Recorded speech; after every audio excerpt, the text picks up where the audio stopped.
Phone में उंगली करना अच्छी बात नहीं, हो गया। चलो अब चुप हो जाए, पता चले फिर पूरी वीडियो की स्टार्टिंग इसी यहीं से खत्म करते हैं हम लोग। अच्छा अच्छा, तो अपने लिए रील बना रहा है क्या वीडियो रिकॉर्ड होते समय? और फिर ना, चलो तो चैप्टर कौन सा चल रहा था बच्चों जिसका रिवीजन हम लोग कर रहे थे? क्या हमारे आसपास के पदार्थ होते हैं? हमारे क्या है? क्या हमारे आसपास के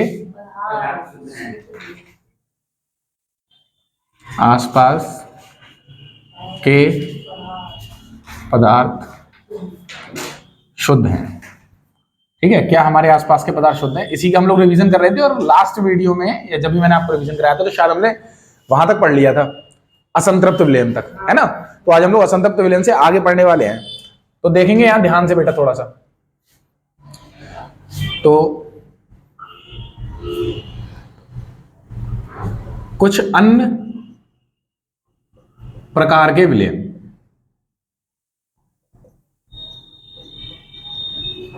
एक्चुअली मैं इनको अलग से इस वजह से करा रहा हूं क्योंकि ये है तो उसी का ही भाग, लेकिन कुछ अलग से इनको इस वजह से करा रहे हैं क्योंकि ज्यादा स्पेशल हो जाएंगे। जैसे कि नंबर 1 आता है बच्चों इसी के अंदर, जिसको हम लोग बोलते हैं निलंबन। क्या बोलते हैं? निलंबन। ठीक है, और एग्जामिनर का ही फेवरेट क्वेश्चन होता है, तो ज्यादातर आप लोगों को पेपर में देखने को मिल जाता है निलंबन किसे कहते हैं। तो कोई जानता है निलंबन किसे कहते हैं? पता है? नहीं? चलो सबसे पहले तो ये समझ लो बच्चों कि निलंबन कोई अलग से नहीं आ गया है। निलंबन भी एक प्रकार का कैसा है? विषमांगी मिश्रण है निलंबन भी। क्या है? एक प्रकार का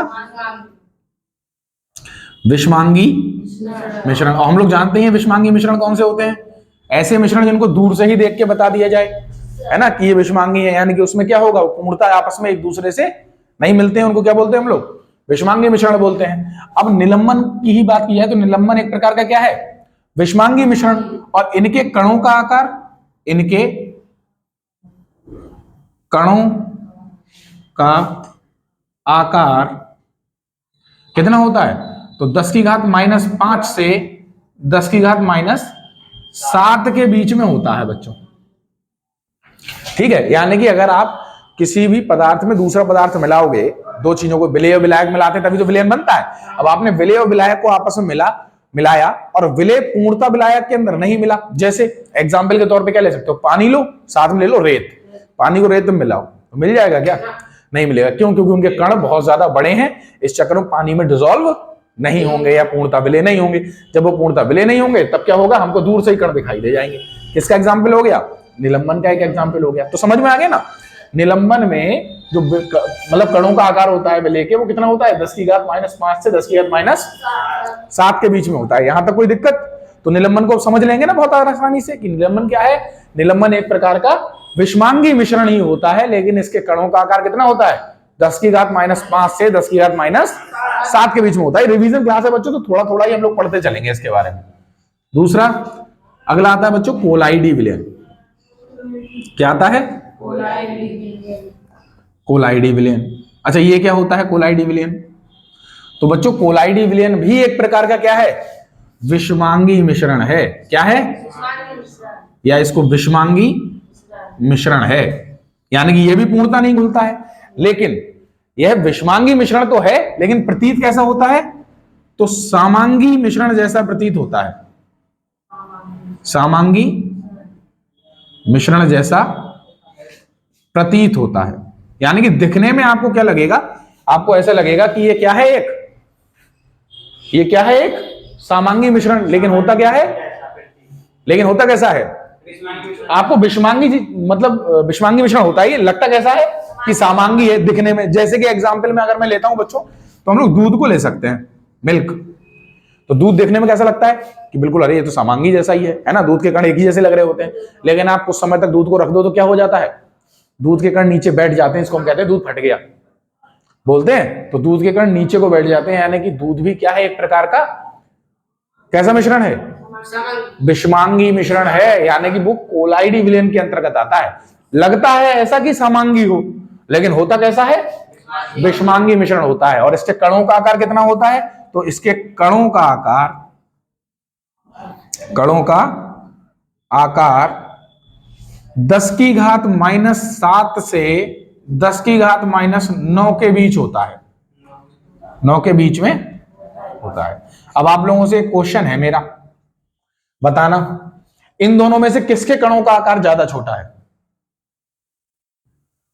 ये इसके कोलाइडी कणों के ना। हाँ बिल्कुल सही बात है, क्योंकि 10 की पावर जितनी ज्यादा होगी वो चीज उतनी ज्यादा छोटी होगी। यहाँ 5 और 7 जो देख रहे हो ना आप, तो इसका मतलब ये ज्यादा बड़े कण है। किससे? इससे। नंबर मत देख लेना कि यहाँ 7 और 9 है और यहाँ 5 और 7 है तो 5 छोटा होता है, ऐसा नहीं। ये माइनस के हैं, माइनस में जितनी बड़ी संख्या होगी उतना ही मान कम हो जाएगा। ये बात समझ में आती है? चलो बहुत अच्छी बात है बच्चों। तो कोलाइडी विलयन भी हमने कंप्लीट कर लिया। इसके बाद हमारा नेक्स्ट टॉपिक आएगा इसी के अंदर, जिसको हम लोग बोलते हैं ब्राउनी गति। क्या बोलते हैं? ब्राउनी गति किसको बोलते हैं, जरा थोड़ा सा ध्यान से देख लेंगे। तो ब्राउनी गति होती क्या है? तो ब्राउनी गति होती है कोलाइडी कणों की टेढ़ी मेढ़ी गति। किसकी गति? कोलाइडी कणों की टेढ़ी मेढ़ी गति। यानी कि क्या लिखेंगे हम लोग ब्राउनी गति को? तो किसी कोलाइडी विलयन में, किसी कोलाइडी विलयन में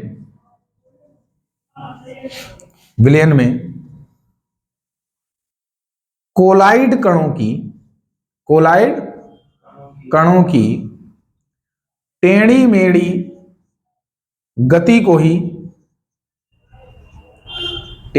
गति को ही क्या कहते हैं बच्चों? ब्राउनी गति।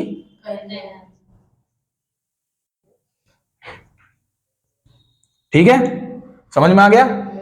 ब्राउनी गति अगर कोई पूछता है तो बता दोगे ना कि कोलाइडी विलयन में कोलाइडी कणों की टेढ़ी मेढ़ी गति होती है, उसी को हम लोग क्या बोलते हैं? ब्राउनी गति। जैसे कि मान लो आप एक पात्र लेते हैं, ये गिलास है, गिलास के अंदर कोलाइडी विलयन भरा हुआ है, तो इसमें जो कोलाइडी कण होंगे वो इस तरीके से गति करते हैं। पहले इधर गया, फिर इधर आ गया, फिर वापस आ गया, फिर इधर आ गया, फिर इधर आ गया, मतलब लगातार इस तरीके से ऊपर नीचे होते रहते हैं। तो इसी प्रकार की गति को क्या कह देते हैं हम लोग? ब्राउनी गति। समझ में आया? अगर क्वेश्चन आता है तो डील कर लेंगे ना ब्राउनी गति किसे कहते हैं। वेरी गुड बच्चों। अब इसी के बाद इसी की तरीके से एक और शब्दावली है जिसको हम लोग बोलते हैं टिंडल शंकु। क्या बोलते हैं? टिंडल शंकु। कोई बताना चाहेगा टिंडल शंकु किसे कहते हैं? पता है? चीजें देखो दिमाग से निकल जाती हैं इसी तरीके से। ठीक है, अब याद रखना है टिंडल शंकु किसको कहते हैं। तो कोलाइडी विलयन पर, जब कोई कोलाइडी विलयन है, आप उस पर क्या करो? प्रकाश डालो। तो कोलाइडी विलयन पर प्रकाश डालने पर क्या होता है? उसमें शंकु की आकृति बन जाती है। यानी कि जब प्रकाश प्रवेश करेगा तो क्योंकि उसके कण बहुत बड़े बड़े होते हैं तो वो टकराकर शंकु के टाइप का बना देगा खुद को। यानी कि प्रकाश निकलते समय कैसा हो जाएगा? शंकु की आकृति का। ठीक है, तो जब वो शंकु की आकृति का हो जाएगा, यानी क्या बोलेंगे हम लोग? किसी कोलाइडी विलयन पर प्रकाश डालने पर उसमें एक शंकु की आकृति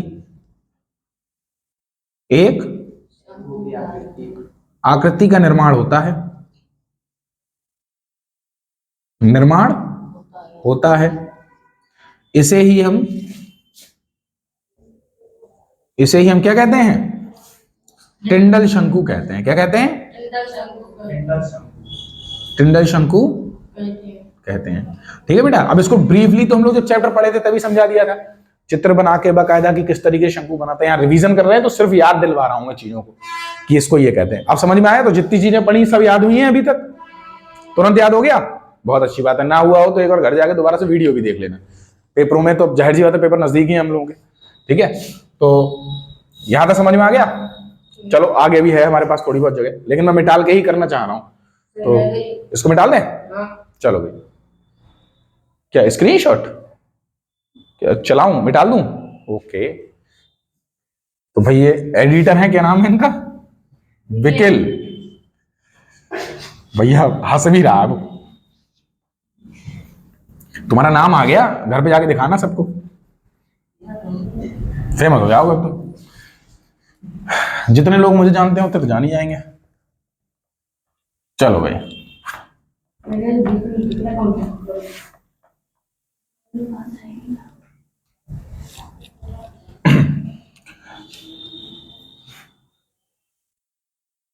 अच्छा, बैठने का प्रभाव है कि जल्दी मिटल भी नहीं रहा है आज, देख रहे हो? हाँ, वरना तो एक क्या कह रहे हो? गर्मियों में सही मिटेगा। अच्छा, इंसान भी चिपक ही जाता है और सर ठंड में। आगे क्यों उड़ जाता है? हाँ, जहाँ आग देखता मैं खड़ा हो जाता। चलो भाई, अब हम लोग क्या करने वाले हैं, इससे थोड़ा सा आगे पढ़ने वाले हैं। और क्या पढ़ेंगे हम लोग? तो हम लोग पढ़ेंगे भौतिक तथा रासायनिक परिवर्तन। भौतिक तथा रासायनिक परिवर्तन। बता सकते हो तुम लोग क्या होता है भौतिक परिवर्तन और क्या होते हैं रासायनिक परिवर्तन? बताओ तो भाई, भौतिक और रासायनिक परिवर्तन को जल्दी से। हाँ समीर, भौतिक परिवर्तन क्या होते हैं? भौतिक परिवर्तन होता है अस्थायी परिवर्तन। अस्थायी परिवर्तन, हाँ ठीक है, बोल सकते हैं हम लोग। तो हम लोग क्या कहेंगे भौतिक परिवर्तन के बारे में अगर हम पढ़ना शुरू करें? अस्थायी परिवर्तन। भौतिक परिवर्तन, ठीक है। तो ऐसे परिवर्तन जिसमें कोई नया पदार्थ ना बने, ठीक है, ऐसे परिवर्तन जिसमें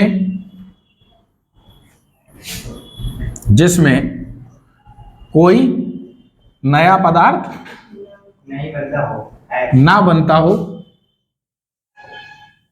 वो क्या कहलाते हैं? भौतिक परिवर्तन कहलाते हैं। और भौतिक परिवर्तन एक प्रकार के कैसे परिवर्तन होते हैं? अस्थायी परिवर्तन होते हैं। अस्थायी परिवर्तन होते हैं। जैसे, तो जैसे हम लोग क्या बोल सकते हैं? अस्थायी परिवर्तन यानी कि रिपीटेशन हो जाता है। जैसे कि अगर मैं बोलूं तो जल का बाष्प बनना, जल का बाष्प बनना। तो आप लोग सोच रहे होंगे सर ये तो रासायनिक परिवर्तन है। तो बिल्कुल नहीं है, ये क्या है? भौतिक परिवर्तन के अंतर्गत आता है। यानी कि आपने जल को गर्म किया तो बाष्प बन गई, बाष्प दोबारा ठंडी होगी तो फिर से जल ही बन जाएगी। सही है, तो अस्थायी परिवर्तन है। बर्फ का पिघलना भी बिल्कुल सही बात है, ठीक है, बर्फ का पिघलना। और बताओ अगर पता हो तो, ठीक है। तो जल में नमक का घुलना। बिल्कुल सही बात है, जल में नमक का घुलना भी क्या हो जाएगा? एक प्रकार का भौतिक परिवर्तन हो जाएगा। अब बच्चों हम लोग क्या देखने वाले हैं? रासायनिक परिवर्तन। तो ये कौन से परिवर्तन होते हैं? तो ऐसे परिवर्तन जिसमें कोई नया पदार्थ बनता है, कोई नया पदार्थ बनता है, रासायनिक परिवर्तन। ठीक है, इसे क्या कहते हैं? रासायनिक परिवर्तन। और इसके भौतिक और रासायनिक गुण पूर्णतः अपने मूल पदार्थ से भिन्न होते हैं। यानी कि जैसा बना होगा उससे पूर्णतः भिन्न होते हैं। जैसे कि अगर मैं एग्जाम्पल बोलूं तो बताओ। जंग लगना। हाँ बिल्कुल सही बात है, एग्जाम्पल में क्या आ जाएगा? जैसे जंग लगना, जंग लगना, कागज का जलना। बिल्कुल सही बात, कागज का जलना, ये भी सही है, मोमबत्ती का जलना, कागज का जलना, मोमबत्ती का जलना, दूध से दही बनना, ये सबसे अच्छा आया, दूध से दही बनना, दही का बनना। दूध से दही का बनना बेटा क्या कहलाता है? अब आप कहोगे सर अब इसको देखने में भी तो परिवर्तन हो रहा है। ऐसा नहीं है, दूध से दही बन सकता है लेकिन दही से दोबारा दूध, दूध से पनीर बन सकता है लेकिन पनीर से दोबारा दूध नहीं बन सकता। यानी कि ऐसी रिएक्शन जिसमें वापस ऐसा परिवर्तन इसमें दोबारा वही चीज वापस ना बने तो वो क्या कहलाती है? रासायनिक परिवर्तन। लेकिन भौतिक परिवर्तन में क्या होता है? वापस सेम चीज दोबारा बन सकती है। आपने जल से बाष्प बनाया तो बाष्प से आप दोबारा जल बना सकते हो, सही है, तो उसकी सिर्फ भौतिक अवस्था में परिवर्तन हो रहा है, कोई रासायनिक अवस्था में कोई परिवर्तन नहीं हो रहा है। लेकिन यहाँ तो रासायनिक परिवर्तन हो गया पूरा ही। दूध और दही दोनों में अंतर है, ठीक है। अगर किसी व्यक्ति का पेट खराब हो तो दूध पीने को मना कर देते हैं लेकिन दही के लिए मना नहीं करते, क्योंकि दही क्या करता है? पेट को ठीक कर देता है। छाछ दूध से ही बना है लेकिन जब पेट खराब हो तो छाछ पी सकते हैं लेकिन दूध नहीं पी सकते, ठीक है। तो पूरे इसके रासायनिक गुणों में क्या हो जाता है? बदलाव हो जाता है, परिवर्तन हो जाता है बच्चों। ये वाली बात समझ में आई? ठीक, तो अब हम लोग क्या पढ़ने वाले हैं? इसके बाद हम पढ़ेंगे शुद्ध पदार्थों के प्रकार। तो इसको मिटा दूं मैं? तो हम लोग देखते हैं शुद्ध पदार्थों के प्रकार। इसको मिटा देता हूं मैं, किसी को स्क्रीनशॉट लेना हो तो ले लो। तुम क्या करोगे स्क्रीनशॉट का?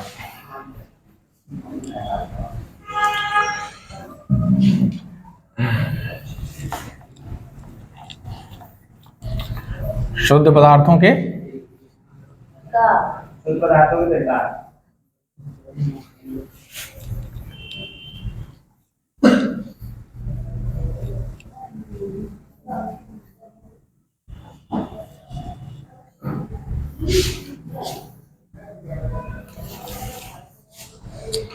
चलो भाई, तो अब हम लोग देखने वाले हैं क्या?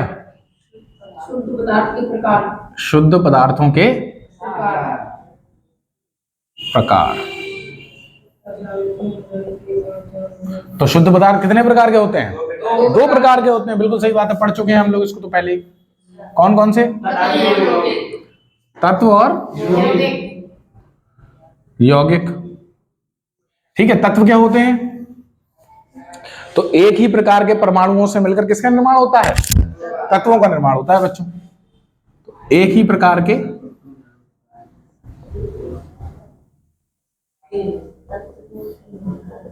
परमाणुओं से मिलकर तत्वों का निर्माण होता है। तत्वों का निर्माण होता है।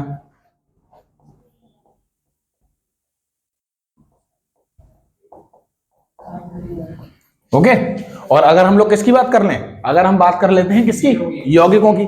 तो यौगिक क्या होते हैं बताओ, बता सकते हो? तो तत्वों से मिलकर, ठीक है, 2 या 2 से अधिक तत्वों से मिलकर किसका निर्माण होता है? यौगिक का निर्माण होता है। अब एक जैसे तत्व भी हो सकते हैं और अलग अलग भी। तो 2 या 2 से अधिक तत्वों के मिलने से यौगिक का निर्माण होता है। तत्वों के मिलने से यौगिकों का निर्माण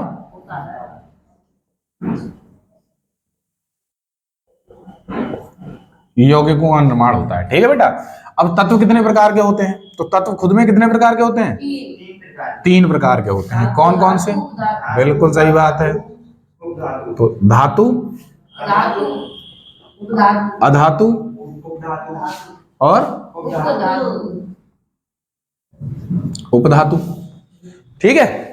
तो सबसे पहले तो यही देख लो, धातु किसको बोलेंगे, अधातु किसको बोलेंगे और उपधातु किसको बोलेंगे।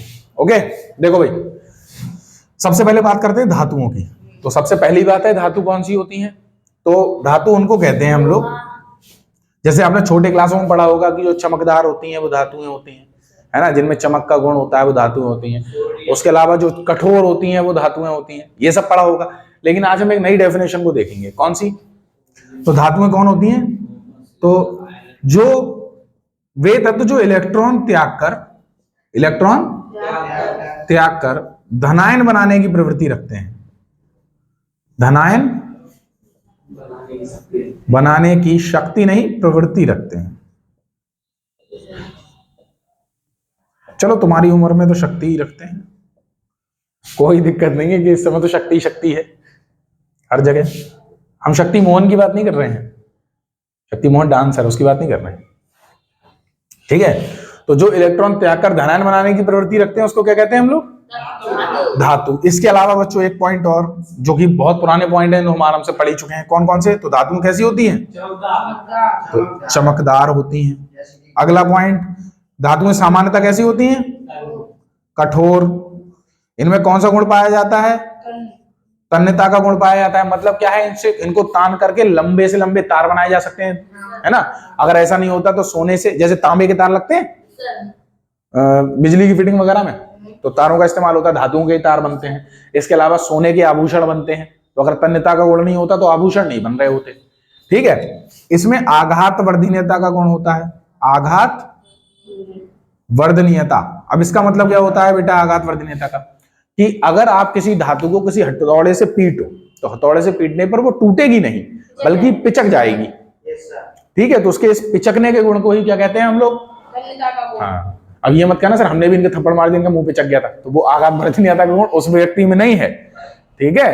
हाँ, पता चले मुंह तो कुछ 4 बातें कहते हो तो अभी तो मुंह पिचक जाता है मौसम? मौसम का नाम बहुत धांसू है यार। चलो, तो आघात वर्धनीयता का गुण पाया जाता है इसमें। कितने हो गए? 1 2 3 4 5, काफी है। ठीक है। वैसे तो बहुत किताब में तो बहुत सारे होंगे, अब इतने हमने देख लिए काफी हैं ये तो, ठीक है। हाँ ओके, अब हम बात करते हैं किसकी, अधातु की। रिवीजन में ही हम लोग पढ़ रहे हैं, थोड़ा थोड़ा हमको सब हर चीज के बारे में पता होना जरूरी है। अच्छा, अधातु क्या होते हैं, देखो इधर ध्यान से। तो अधातु होते हैं जो इलेक्ट्रॉन त्याग कर, इलेक्ट्रॉन ग्रहण करके, इलेक्ट्रॉन ग्रहण करके क्या बनाए, धनायन, धनायन बनाने की प्रवृत्ति रखते हैं, धनायन बनाने की प्रवृत्ति रखते हैं, उनको हम लोग क्या बोलते हैं, अधातु। अब इसके कौन कौन से गुण होंगे, तो इसके जस्ट अपोजिट वाले गुण इसके होंगे, जैसे कि अधातु में क्या होती है, चमकदार नहीं होती है। चमकदार नहीं होती हैं, चमकदार नहीं होती है। नहीं होती हैं। अच्छा बच्चों, इसका मतलब क्या है, ये खुद से चमकती रहती है कि ना, ऐसा नहीं है। इसका मतलब ये है कि आप कोई धातु लेके आओ, उसको हल्का सा काट के देखो आरी से, तो अपने आप ही उसमें शाइनी आ जाएगी, अंदर देखो चमकता हुआ चीज दिखाई देगी, वो चमकेगी अपने आप से। आप लोहा ले लो, लोहा चाहे कितना ही जंग लगा हुआ हो, लोहे को काट दो आप बीच से, तो काटने पर क्या होगा, चमकदार। राइट, लोहा चमकने लगेगा। हेलो भैया, अभी पढ़ा रहा हूं मैं, पढ़ा के कॉल लगाऊं, अभी बस कुछ देर में होता हूं। ओके चलो, क्षमा चाहते हैं बच्चों, वापस आ जाओ। शुद्ध हिंदी बोलता हूं मैं, हिंदी को आप हल्के में ना लें हमारी।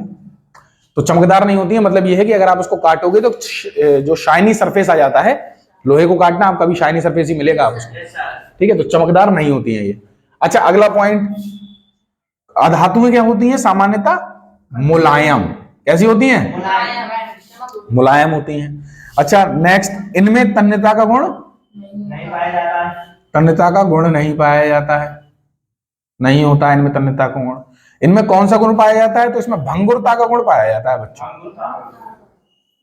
भंगुरता का गुण पाया जाता है। भंगुरता का मतलब क्या होता है, अगर इस पर आप हथौड़े से प्रहार करो तो क्या होगी, ये टूट जाएगी, सही है। तो ये टूट जाएगी, तो टूटने का मतलब ही क्या होता है, भंगुर होना, बिखर जाना, सही है। तो धातुओं को अगर आप हथौड़े से पीटते हो तो वो क्या हो जाएंगी, पिचकने की जगह टूट जाती हैं। इस वजह से उनमें कौन सा गुण पाया जाता है, भंगुरता का गुण पाया जाता है। और अगर मैं बात करूं उपधातु की, तो इनको क्या बोलेंगे, तो वे तत्व जिनमें धातु तथा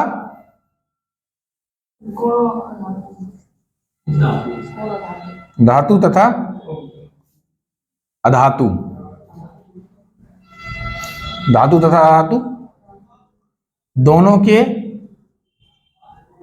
गुण पाए जाते हैं, उसे क्या कहते हैं, उसे उपधातु। ठीक है बेटा। तो अगर आप लोगों को इतनी सारी चीजें याद हैं, इसका मतलब यह है पूरे चैप्टर पर कमांड है आपकी, आप पूरे चैप्टर को पकड़े हुए हैं। इतनी चीजें आपको तुरंत ही इनके नाम आए सामने तो आपको इतनी बातें याद आ जानी चाहिए। ओके, अब हम लोग किसके बारे में बात करने वाले हैं, यौगिक। तो यौगिक कितने प्रकार के होते हैं, दो प्रकार। कौन कौन से, तो कार्बनिक यौगिक,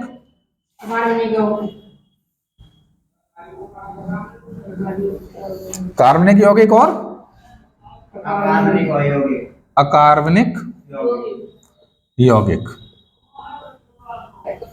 अब सुनो बच्चों थोड़ा ध्यान से, एक्चुअल में हम लोग कार्बनिक यौगिक और कार्बनिक यौगिकों को डीपली पढ़ते हैं हाई स्कूल में, और उसके बाद पढ़ते हैं फर्स्ट ईयर में, सही है। अभी हम लोगों को सिर्फ छोटे से लेवल पर इसको समझना है, वरना हम आपको ये भी बताते हैं कि कार्बनिक यौगिकों को बताया किसने था। हाई स्कूल में आप पढ़ोगे बर्जिलियस का जैव शक्ति सिद्धांत, वो कार्बनिक यौगिकों से ही संबंधित है। अभी के लिए हमको सिर्फ इतना पढ़ना है कि वे सभी कार्बनिक यौगिक होते हैं जिनमें क्या पाया जाता है, कार्बन। ठीक है, जिसमें क्या पाया जाता है, कार्बन पाया जाता है। लेकिन ये बहुत अच्छी डेफिनेशन नहीं मान सकते हम लोग, तो हम इसके लिए अच्छी डेफिनेशन लिखेंगे, क्या, हाइड्रोकार्बन तथा उसके व्युत्पन्न यौगिकों को, कौन कौन से, हाइड्रोकार्बन तथा उसके व्युत्पन्न यौगिकों को क्या कहते हैं हम लोग, कार्बनिक यौगिक। लेकिन अब दिक्कत ये आएगी, आप ये सोचोगे सर हाइड्रोकार्बन क्या होते हैं, है ना। तो हाइड्रोकार्बन वो होते हैं जिनमें कार्बन तथा हाइड्रोजन दोनों पाए जाएं, सही है। तो आपको क्या याद रखना है कि हाइड्रोकार्बन या उसके व्युत्पन्न यौगिकों को क्या कहते हैं, हाइड्रोकार्बन कहते हैं, और मतलब कार्बनिक यौगिक कहते हैं, सही है। तो मैं ये वाली डेफिनेशन ही आपको लिखवाऊंगा ताकि आगे चल के भी आप चीजों को अच्छे से समझ पाए। अगर मैं ये लिखवा देता जिनमें कार्बन पाया जाता है कार्बनिक यौगिक है, फिर मैं एक एग्जांपल दे दूं, CO2 कार्बनिक यौगिक है क्या? नहीं है। सही है, तो इस बात को ध्यान रखना है। देखो भाई, कार्बनिक यौगिक कौन से होते हैं? तो वे यौगिक, या ऐसे नहीं, ऐसे लिखो, हाइड्रोकार्बन, हाइड्रोकार्बन तथा उसके व्युत्पन्न यौगिकों को कार्बनिक यौगिक कहते हैं। कार्बनिक यौगिक कहते हैं। अब थोड़ी सी भाषा आपको थोड़ी सी कठिन लग रही होगी, तो इसके लिए सरल कर दें हम, तो वे यौगिक जिनमें कार्बन तथा हाइड्रोजन एक साथ पाए जाते हैं, एक साथ पाए जाते हैं, क्या कहलाते हैं? कार्बनिक यौगिक कहलाते हैं। अब ठीक है, कार्बनिक यौगिक कहलाते हैं। ठीक है, कार्बन तथा हाइड्रोजन दोनों एक साथ दिखाई दे जाए आपको, तुरंत बोल दो क्या है ये? हाइड्रोकार्बन। जैसे अगर मैं एग्जांपल की बात करूं तो जैसे में आ जाएगा बच्चों C6H12O6। देखो कार्बन भी है और हाइड्रोजन भी है। C12H22O11 कार्बन भी है, हाइड्रोजन भी। ऑक्सीजन हो ना हो उससे मतलब नहीं है, ये चीनी का सही बात है, ग्लूकोज है। सही है, हाँ। अब जैसे एक एग्जांपल और लेता हूं बच्चों, मेथेन CH4 कार्बन भी है, हाइड्रोजन भी है। तो ये सब किसके एग्जांपल हैं? कार्बनिक यौगिकों के हैं। अच्छा, कार्बनिक यौगिक क्या होते हैं? तो जिनमें कार्बन नहीं पाया जाता है, जिनमें कार्बन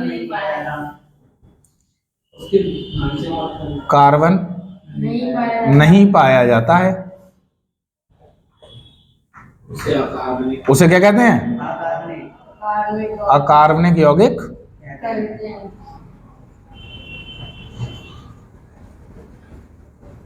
उसे अकार्बनिक यौगिक कहते हैं। ठीक है बच्चों, तो ये कंप्लीट आपका चैप्टर फिनिश हो चुका है। जब आपको रिवीजन करना है तो इतनी ही तेज करना है। ठीक है, हम लोग रिवीजन क्लासेस भी इसी चक्कर में लेके आ रहे हैं ताकि आपको बहुत ज्यादा लंबी क्लास ना देखनी पड़े, आप सीधे एक बार उसको देखो और आराम से अपना पेपर दे आओ। ओके, तो क्या ये वाली बातें समझ में आ गई सभी को? बहुत अच्छी बात है। तो अब हम लोग कल एक नया चैप्टर करेंगे, उसका रिवीजन, जिसका नाम होगा परमाणु तथा अणु। सही है, उसको हम लोग करेंगे, बाकी बातें करेंगे कल। Till then do whatever you want to do, जो मर्जी है आपकी वो कर सकते हैं।